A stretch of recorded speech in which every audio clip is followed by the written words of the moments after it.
नमस्कार विद्यार्थियों, sangria public senior secondary school के डिजिटल प्लेटफॉर्म पर आप सभी का स्वागत है। आप लोग पढ़ रहे हैं कक्षा 11 के आरोह भाग 1 की कविता पथिक, जिसके अपन ने 2 भाग अपन ने पढ़ लिए थे। आज हम शेष कविता का शेष भाग और प्रश्नोत्तर पर अपन अभी चर्चा करेंगे। ठीक है, तो उसमें अपन ने देखा किस तरह से पथिक जो है सागर के किनारे खड़ा है, सागर की लहरों को देख रहा है, सागर के आसपास की सुंदरता को देख रहा है। ठीक है, रात्रि के समय जो है क्या होता है कि चारों ओर अंधकार हो गया है और आकाश गंगा और तारों का दृश्य बड़ा ही मोहित है, मन को मोह लेने वाला है। तो इस मधुर प्रेम है ना, मधुर मनोहर उज्जवल प्रेम कहानी में खो जाना चाहता है। और उसके बाद कवि कहता है कि किस तरह से वहाँ सूर्योदय के समय चारों ओर प्रकृति के अंदर जो पौधे हैं, पेड़ पौधे हैं, वो अपने आप को सजा लेते हैं, पक्षी जो है चहक उठते हैं और इसी तरह से फूल हैं वो जैसे कोई सुगंध सांस बिखेर रहे हों, उनकी खुशबू भी चारों ओर बिखेर रहे हैं। तो इस प्रकार के दृश्य का जो है चर्चा अपन ने इसके पहले वाले वीडियो में की थी। अब आज उसकी आगे देखिएगा, वन उपवन, वन उपवन, वन उपवन गिरि सानु कुंज में,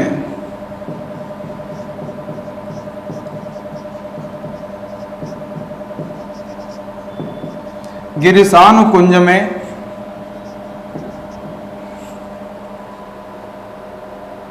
मेघ बरस पड़ते हैं,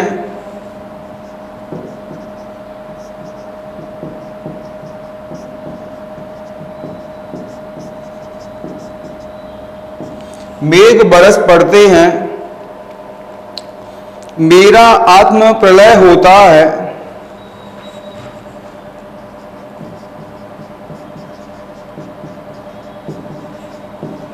मेरा आत्म प्रलय होता है, नैन नीर झरते हैं,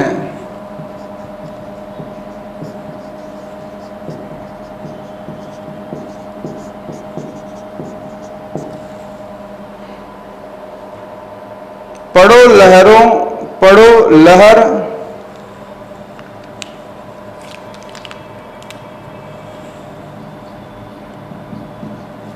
पढ़ो लहर, तट तृण तरु, तट तृण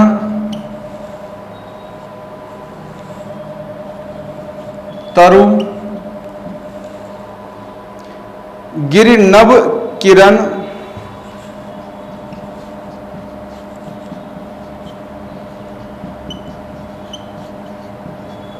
गिरि नभ किरण, जलद पर प्यारी,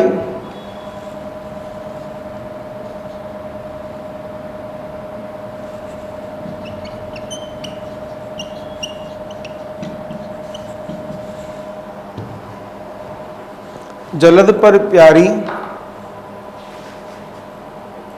लिखी हुई यह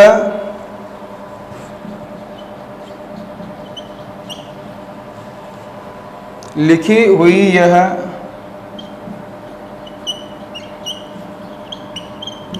लिखी हुई यह मधुर कहानी,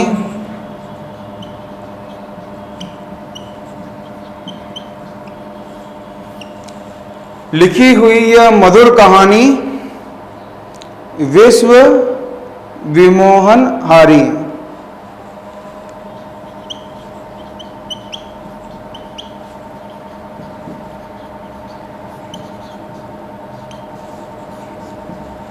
देखो, अब ये अपनी प्रियतमा को कहता है, संदेश देता है पथिक काव्य का नायक।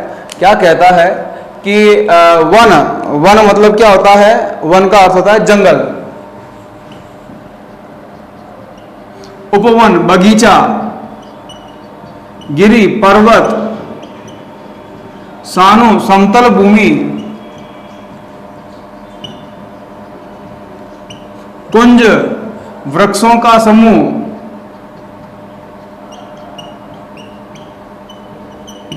यह कुंज आप लोगों ने रसखान में भी पढ़ा होगा, है ना, कुंज गलिन में भगवान श्री कृष्ण, है ना, जमुना के किनारे कुंज, कुंज में मेघ, मेघ मतलब बादल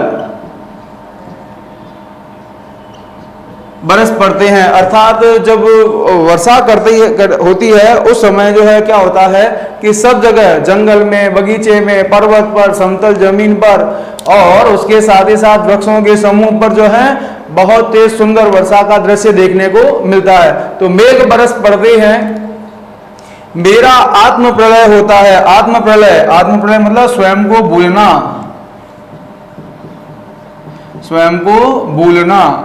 वो स्वयं को भूल जाता है, इतना आत्मविमोर हो जाता है, वो रोने लगता है, आंखों से आंसू बहते हैं, नैन नीर झरते हैं, अश्रुधारा,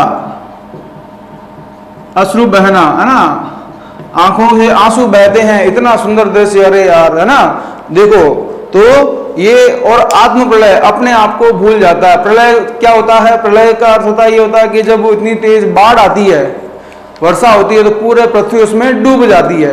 तो ये आत्म प्रलय का मतलब क्या हो गया? स्वयं को उस प्रकृति के सुख के आनंद में इतना जो है वो आनंद उससे प्राप्त होता है कि आंखों से आंसू बहते हैं और वो अपने आप को भूल जाता है कि मैं कौन हूं, है ना, वो बस आत्मविभोर होकर देखता है। अब अपनी प्रियतमा को क्या कहता है? पढ़ो। क्या करना है? पढ़ना है। किसको पढ़ना है? मधुर कहानी को। किसको? मधुर कहानी को। और कहां पर लिखी हुई है? लहर पर, तट पर, तृण मतलब तिनका, तरु वृक्ष, गिरि पर्वत, नभ आकाश, किरण सूर्य की किरण, जलद बादल। तो इन सब के ऊपर जो मधुर कहानी लिखी हुई है प्रकृति प्रेम की, उस प्रकृति के प्रेम की कहानी को हे जो है प्रियतमा तुम भी पढ़ो, जो विश्व विमोहनहारी मोहित करने वाली, संसार को भी मोहित कर दे, आकर्षित कर दे, मोहित करने वाली जो कहानी है, उस कहानी को, मधुर कहानी को, ये विशेषण हो गया मधुर, मीठी, है ना, अच्छी लगने वाली, है ना। तो प्रकृति के जो प्रेम है उसका जो है हमें क्या करना है? उस कहानी को पढ़ना है। ऐसा संदेश किसको दे रहा है? अपनी प्रियतमा को दे रहा है। हे प्रियतमा तुम भी क्या करो, मैंने तो इसको पढ़ा है, मैंने इसको महसूस किया है, मैं तो आत्म प्रलय में जो है खो गया हूं, है ना, अपने आप को भूल गया हूं, आंखों से आंसू बह रहे हैं। ऐसा प्रेम, ऐसा दृश्य आप अपने मन में भी महसूस करो। ठीक है, आगे देखिएगा।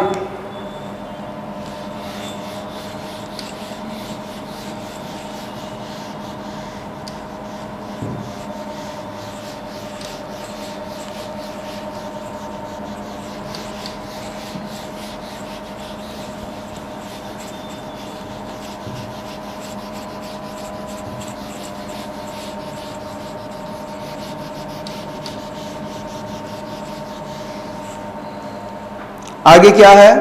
कैसी मधुर मनोहर उज्जवल, कैसी मधुर मनोहर उज्जवल,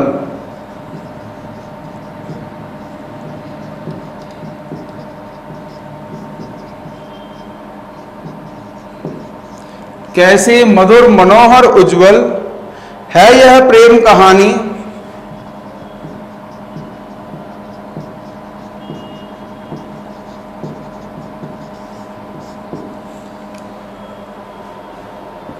जी में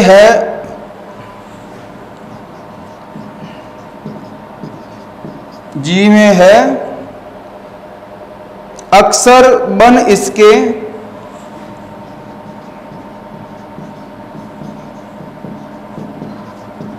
अक्सर बन इसके, बनो विश्व की बानी।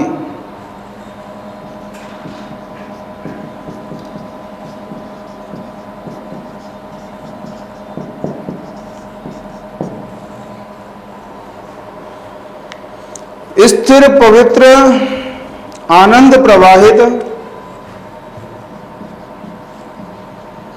स्थिर पवित्र आनंद प्रवाहित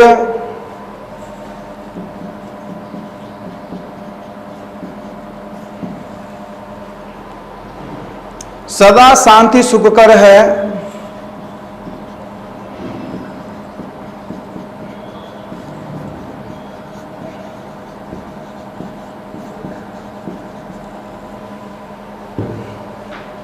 आह प्रेम का राज्य, आह प्रेम का राज्य परम सुंदर, अतिशय सुंदर है।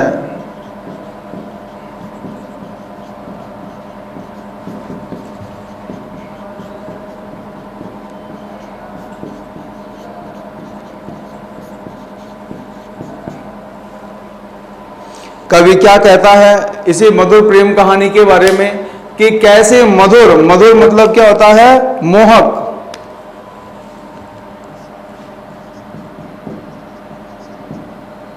मनोहर, मन को हरने वाली, उज्जवल, पवित्र, साफ सुथरी, है ना, चमकीली,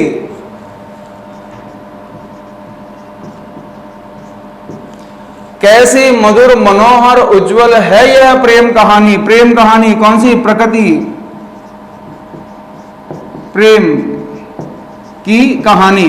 तो ये प्रकृति की प्रेम की कहानी जो अभी अपन ने कविता में देखी है, सुंदरता का वर्णन किया है प्रकृति प्रेम का, तो ये कैसे मधुर, मनोहर और उज्जवल है ना। तो आगे कहते हैं कि जी में, जी मतलब मन में, हृदय में, है ना, मेरा इच्छा होती है कि जी में, मन में आता है कि अक्षर, अक्षर मतलब क्या होता है? शब्द, है ना, अक्षर बन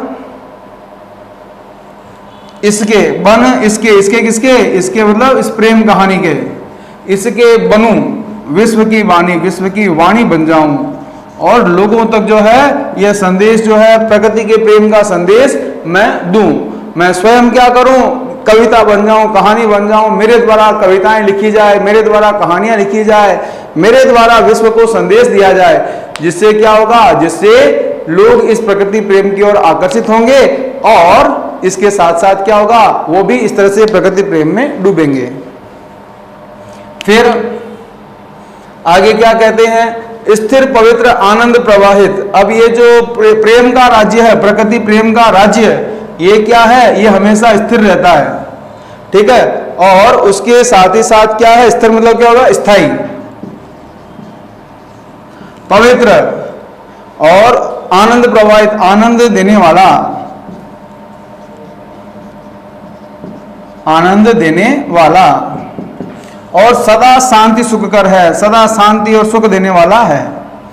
अहो, ये क्या हो गया? यहां पे संबोधन, अपनी प्रियतमा को, पाठकों को संबोधित कर रहा है कि अहो, अहो, ये संबोधन अलंकार।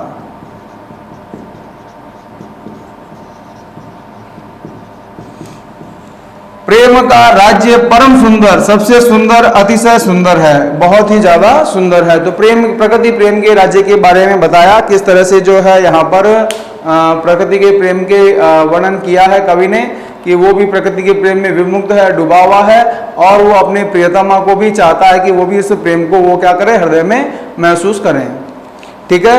अब इसके बाद अपन बात करते हैं प्रश्नोत्तर पर चर्चा। तो जो पहला प्रश्न आता है वो कौन सा है? पठित काव्यांश। पठित काव्यांश में इस तरह से 4 से 8 लाइन दी हुई रहेगी और उसी से क्या रहेंगे? संबंधित प्रश्न पूछे हुए रहेंगे। तो अभी जो आपके ये पैराग्राफ दिया हुआ है इसी से संबंधित कुछ प्रश्न हैं, उसको अपन देख लेते हैं, समझ लेते हैं।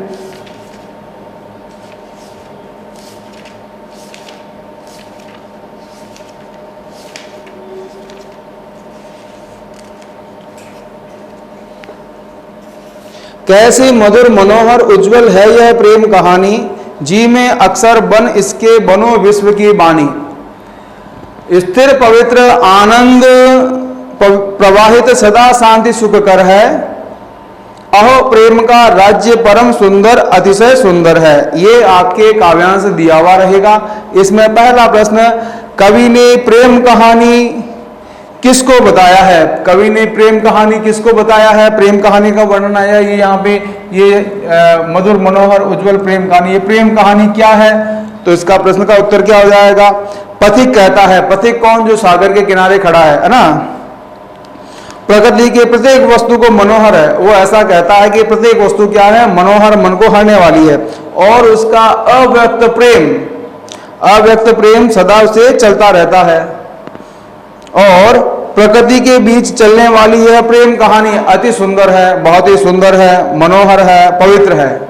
ठीक है, तो मधुर मनोहर उज्जवल है ना। और पथिक के मन में यह इच्छा उत्पन्न होती है कि वह क्या करे? वह इस प्रेम में डूबा हुआ रहता है। तो पथिक के हृदय में जो आपके सुंदर दृश्य हैं, उन सुंदर दृश्यों के प्रति ये प्रेम है। इसको इसने क्या कहा है? प्रेम कहानी कहा है। ठीक है, और इसी तरह से सूर्य चंद्रमा का उदय होना, वायु का प्रवाहित होना, सागर के किनारे लहरों का उठना, पुष्पों का खिलना, ये सब क्या है? आदि सब सुंदर प्रेम कहानी की ही भाग है, जिसका वर्णन पूरी कविता में किया गया है। दूसरा, प्रकृति की मनोहर प्रेम कहानी का कवि पर क्या प्रभाव पड़ता है? उस पर कवि पर क्या प्रभाव पड़ा? तो कहानी की बात अपन ने करी, तो उसका प्रभाव क्या रहेगा? उसका हृदय जो है अत्यंत हृदय पर अत्यंत गहरा प्रभाव पड़ता है। वो उसमें प्रेम में मुग्ध हो जाता है, उसके कहानी के अक्षर बनना चाहता है, और वो विश्व के सामने वो प्रेम कहानी सुनाना चाहता है, वाणी बनकर, है ना, विश्व के वाणी बनकर लोगों तक पहुंचना चाहता है। अर्थात कवि प्रकृति के प्रेम का संदेश संसार के सामने प्रकट करना चाहता है कविता के माध्यम से। तो विश्व की वाणी बनकर वो कविता के प्रेम को बताना चाहता है, समझाना चाहता है। फिर प्रकृति के प्रेम की कहानी कैसी है? तो कहानी की विशेषता क्या हो गई? मधुर, मनोहर और उज्जवल। तीन शब्द लिखने हैं इसमें, मधुर, मनोहर और उज्जवल। ठीक है, तो लिखते समय क्या करेंगे? कवि के अनुसार प्रकृति के प्रेम की कहानी मधुर है, मनोहर है, उज्जवल है। ठीक है, ये कंप्लीट। कवि प्रेम के राज्य की विशेषता से आत्मविभोर हो उठा है, क्यों? या प्रकृति के स्थिर प्रेम राज्य की क्या विशेषताएं हैं, स्पष्ट कीजिए। तो ये यहाँ पर प्रेम का राज्य ये यहाँ पर, तो इसमें स्थिर है, पवित्र है, आनंद प्रवाहित करने वाला है, शांति देने वाला है, सुख देने वाला है, सुंदर है, बहुत ज़्यादा सुंदर है। ये कविता में पंक्तियां दी हुई है। अब इन्हीं से अपना उत्तर लिखना रहेगा। कवि देख रहा है कि प्रकृति के प्रेम की कहानी बड़ी सुंदर है, मधुर है, उज्जवल है। प्रकृति के प्रेम का राज्य क्या है? स्थिर है, पवित्र है, आनंद देने वाला है, शांति देने वाला है, सुख देने वाला है। और इसी के साथ ही साथ और क्या बताया है कि प्रेम का राज्य अत्यंत सुंदर है। इन सब विशेषताओं के कारण कवि क्या हो गया है? मुग्ध हो गया है। और ये सारी जो है विशेषताएं कवि को आकर्षित करती हैं, और कवि विश्व के प्रेम की कहानी का अक्षर बनकर सबको अपनी बात बताना चाहता है। तो बच्चों, इस तरह से आपका पहले टाइप का जो प्रश्न है पठित काव्यांश का प्रश्न आएगा। 4-5 लाइनें दी हुई रहेगी, उससे संबंधित प्रश्न दिए हुए रहेंगे।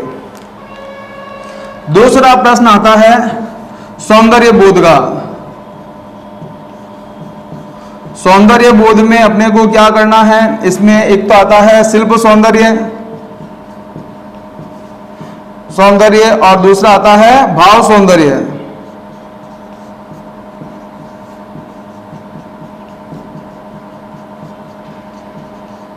शिल्प सौंदर्य में सबसे पहले भाषा, खड़ी बोली हिंदी,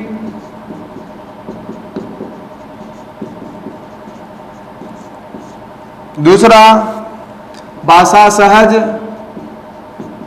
सरल, सुबोध, भावों के अनुकूल, भावानुकूल। भाषा के बाद शब्द, तत्सम शब्दावली,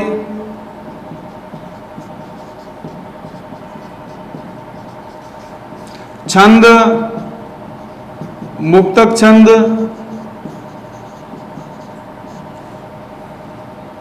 रस, श्रृंगार रस। यहां पर श्रृंगार रस क्यों? क्योंकि पथिक जो है किसमें? प्रकृति के प्रेम में, प्रेम की जहां बात आती है वो संयोग श्रृंगार है ना, श्रृंगार रस। अलंकारों की जहां बात आती है तो अनुप्रास, अंत्यानुप्रास, रूपक, प्रश्न, संबोधन, अलंकारों का प्रयोग। गुण कौन सा हुआ? प्रसाद गुण। ठीक है, तो इस तरह से हमें क्या करना रहेगा? शिल्प सौंदर्य की बात अपने को लिखनी रहेगी। अब जैसे काव्य के गुण कौन सा है? काव्य का गुण जो है कौन सा गुण हो गया? प्रसाद गुण। क्यों? क्योंकि सरल शब्दावली है, भाषा भावों के अनुकूल है। ठीक है, तो प्रसाद गुण हो गया। शैली कैसी हो गई? शैली हो गई चित्रात्मक या वर्णनात्मक। ये दोनों इसमें अपन लिख सकते हैं। ठीक है, पद्यांश के भाव सहज हैं, सरल हैं, सुबोध है, भाषा शैली भी सरल है, अर्थ ग्रहण के आधार पर भी जो है सही है। तो विशेष प्रयास नहीं करना पड़ता है कविता के भावों को समझने के लिए। तो यहां पर कौन सा गुण हो गया? प्रसाद गुण। मधुर मनोहर और शांति सुखकर में अलंकार कौन सा है? मधुर मनोहर। मधुर मनोहर, म वर्ण की आवृत्ति, अलंकार कौन सा हो जाएगा? अनुप्रास।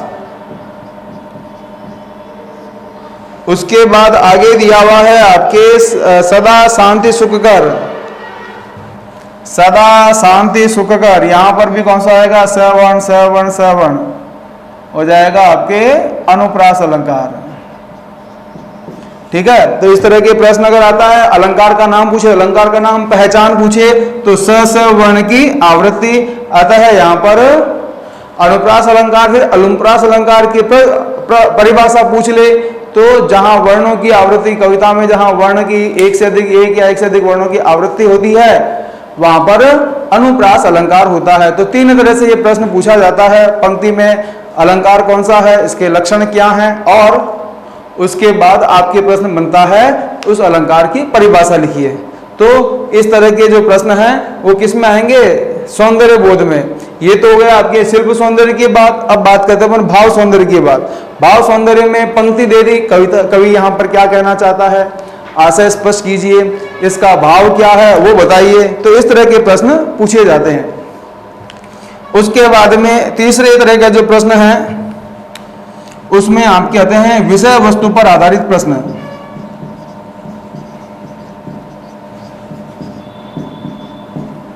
विषय वस्तु पर आधारित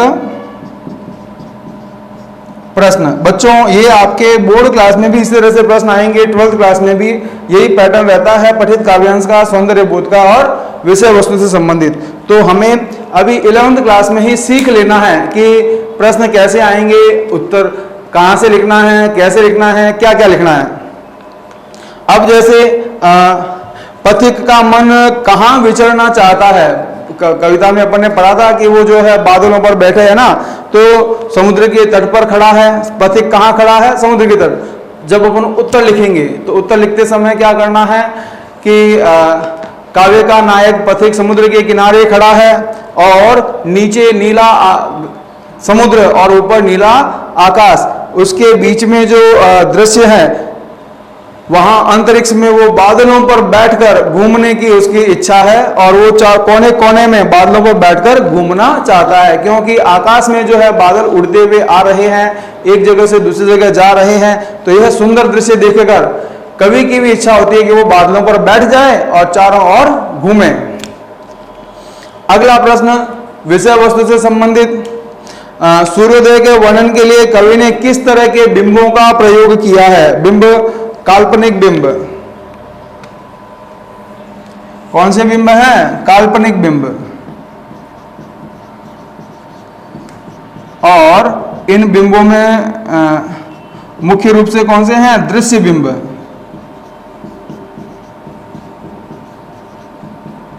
काल्पनिक बिंबों में क्या है? दृश्य बिंबों का अधिक प्रयोग किया। दृश्य बिंब मतलब जो हमारे आंखों के सामने दृश्यों को बनाते हैं, प्रकट करते हैं।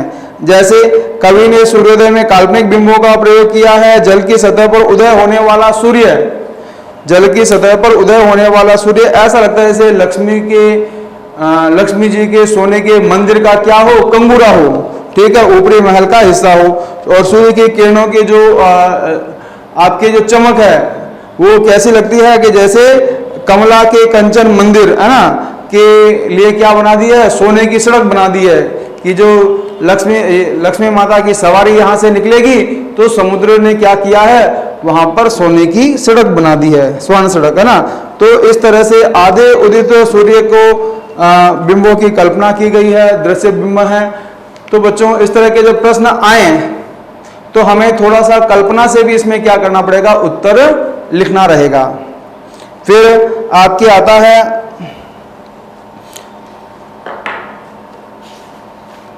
दिखाए गए कविता के अंदर जो आपके सूर्योदय का वर्णन अपने शब्दों में कीजिए, या समुद्र के किनारे जो पथिक ने दृश्य देखे हैं उनका आप जो है क्या करें? अपने शब्दों में वर्णन कीजिए, या प्रकृति प्रेम के प्रति आपके क्या विचार हैं।